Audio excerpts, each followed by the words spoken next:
Hey, thanks for making it to Veterans Info Tap. I'm glad you made it. I'm still feeling a bit under the weather. Here we are. So the VA is proposing additional changes, an amendment, if you will, to a rating schedule that looks to be incorporating a wide net of presumptive conditions simply based on service, not location, right?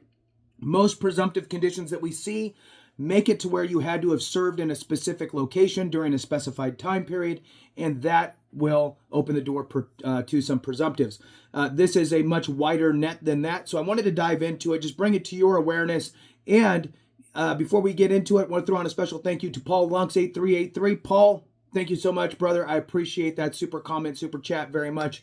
Thanks again for all your support. Paul Lunks 8383, thank you. All right, so jumping into this, look, the information is just buried everywhere. And this is actually in the reginfo.gov, Office of Information and Regulatory Affairs, Office of Management and Budget on the executive side of the House.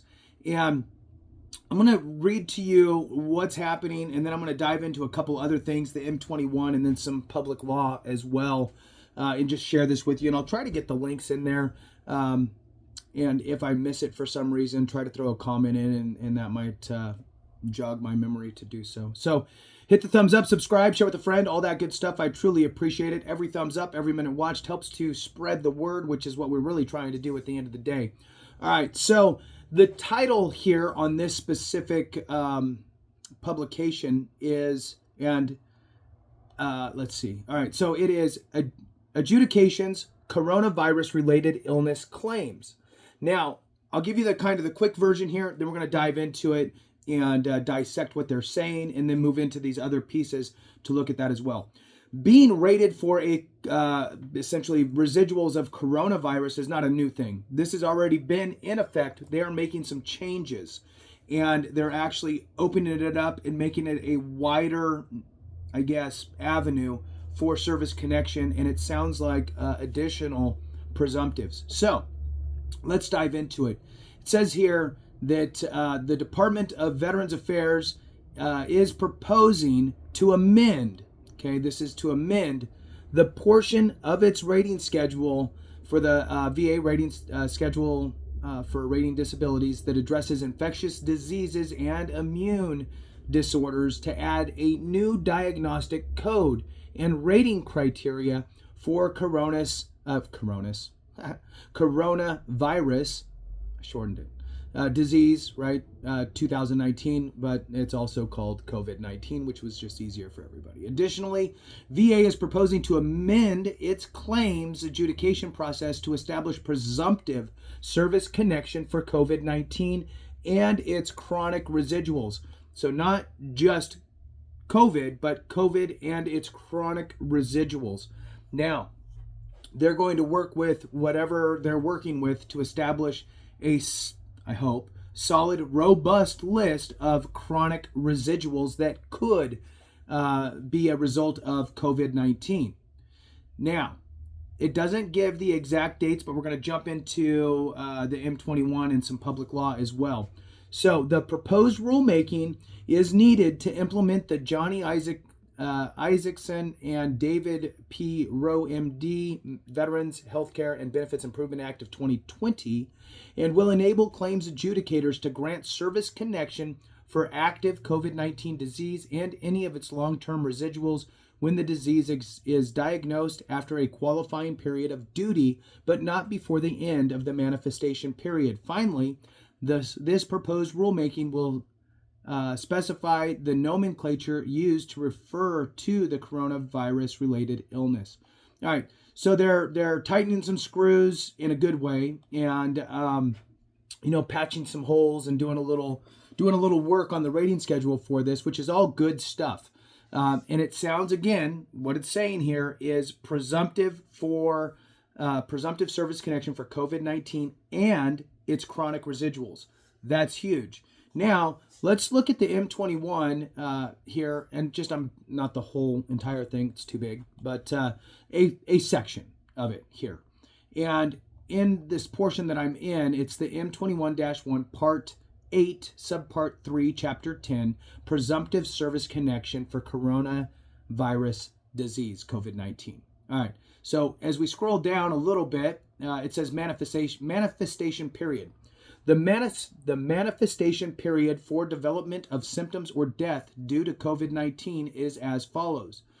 During the qualifying period of duty, it is if that period was more than 48 continuous hours in duration, or within 14 days following the date of separation from a qualifying period of duty. All right, so basically 2 days of qualifying duty, right? And or within 14 days following that separation from that qualifying 2 days, 48 hours of continuous qualifying duty. Now, here's the interesting part. Why is the 14 days? Because there's that kind of incubation period, right? So you could have been exposed but didn't have it until the 14th day, right? So getting your dates squared away will be very important with this. As I jump over now into the 38 U.S. Code 1164, Presumptives of Service Connection for Coronavirus Disease, 2019. So it says here, and we're going to dive into it, under Section A, presumptions generally is what it says with a hyphen. And it says, number 1, for purposes of laws administered by the Secretary and subject to Section 1113 of this title, if symptoms of coronavirus disease 2019, COVID-19, described in subsection D manifest within one of the manifestation periods described in paragraph 2 in an individual who served in a qualifying period of duty described in subsection B. Let's keep moving on and maybe it'll make more sense. A, infection with severe acute respiratory syndrome, coronavirus 2, shall be presumed to have occurred during the qualifying period of duty. B, COVID-19 shall be presumed to have been incurred during the qualifying period of duty. And C, if the individual becomes disabled or dies as a result of COVID-19, it shall be presumed that the individual become disabled or died during the qualifying period of duty for purposes of establishing that the individual served in active military, naval, or air service. All right. Section 2A, the manifestation periods described in this paragraph are as follows. And there's 3 of them here. During a qualifying period of duty described in subsection B, if that period of duty was more than 48 continuous hours in duration. So that's the same as what we saw in the M21. Or number 2, which is within 14 days after the individual's completion of a qualifying period of duty described in subsection B. Number 3 here is an additional period prescribed under subparagraph B. All right, subparagraph B is here, and there's 2 options. It says if the Secretary determines that a manifestation period of more than 14 days after completion of a qualifying period of service is appropriate for the presumptions under paragraph 1, the Secretary may prescribe that additional period by regulation. Number 2, a determination under clause 1 shall be made in consultation with the Director of the Centers for Disease and Control and Prevention. So basically the CDC would have to say, well, you know what, really it could be 14 to 20 days, right? So when they put this thing together, they left a little loophole there to allow for some wiggle room with that 14-day clause. So it's probably not going to change because time has went by. All right, so let's move on here. Qualifying period of duty described. A qualifying period of duty described in the subsection is a period of active duty performed. So active duty. During the national emergency declared by the President under the National Emergencies Act 50 U.S.C. 1601 and before the date that is 3 years after the date of the enactment of the Johnny Isaacson and David P. Rowe, M.D. Veterans Healthcare and Benefits Improvement Act 2020.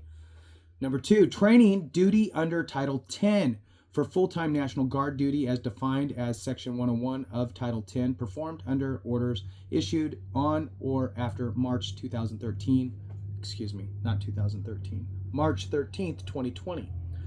during the national emergency declared by the president or before the date that is 3 years after the date of the enactment of the Johnny Isaacson David P. Rowe, MD, Veterans Healthcare and Benefits Improvement Act of 2020. Here's the bottom line at 10 minutes in. If you had COVID during your time in service, go meet with an accredited representative and see if you have an avenue for service connection, is really what it is at the end of the day. And the VA, are working to create a more robust presumptive list.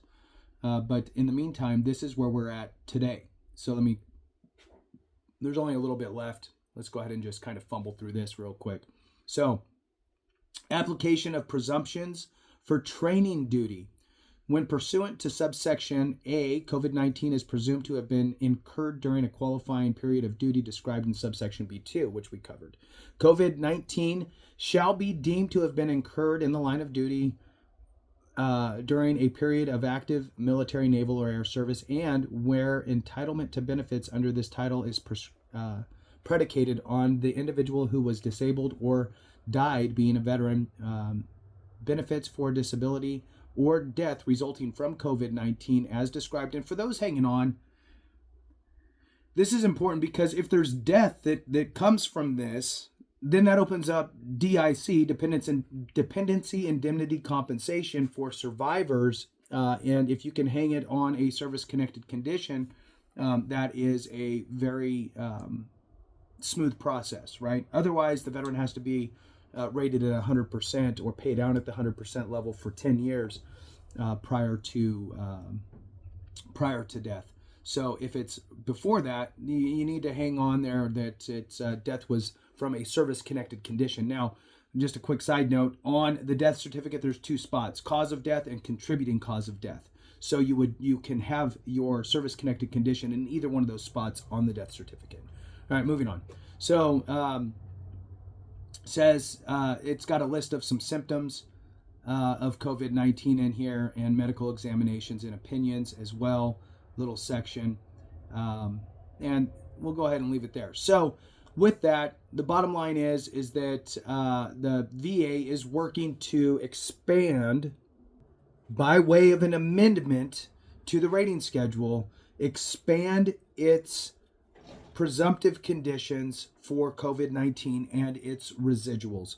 With that, thanks so much for watching. I appreciate you. Have a great one. And remember, if we don't take care of each other, something went wrong.